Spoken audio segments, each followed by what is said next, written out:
ధనాపేక్ష లేని వారై మీకు కలిగిన వాటితో తృప్తి పొందియుండుడి. హెబ్రీయులకు వ్రాసిన పత్రిక 13వ అధ్యాయము 5వ వచనం. ధనము సమస్త కీడునకు మూలము.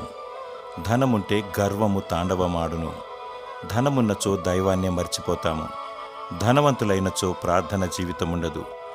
శరీరాశ, నేత్రాశ, జీవపు డంబము కలిగి ధనవంతుడు ఆత్మీయముగా పతనమైపోతాడు.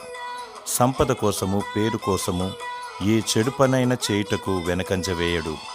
వంటె సూది బెజ్జములు దూరుట సులభము కాని ధనవంతుడు పరలోకంలో చేరుట అసంభవం. ఈ లోకంలోంచి ఏమి తీసుకెళ్ళలేము. అన్నము, వస్త్రములతో తృప్తి చెందుదాం. ఆకలితో ఉన్నవారి కడుపు నింపుదాం. బీదవారిని కనికరించువారు దేవునికి అప్పిచ్చువారు. దేవుడు నీకు ఆత్మీయమైన ధనము, తృప్తిని దయచేయునుగాక. ఆమేన్. రత్నాల మేడలున్నా, రాజవంశపు సుఖములున్నా, రత్నాల మేడలున్నా, రాజవంశపు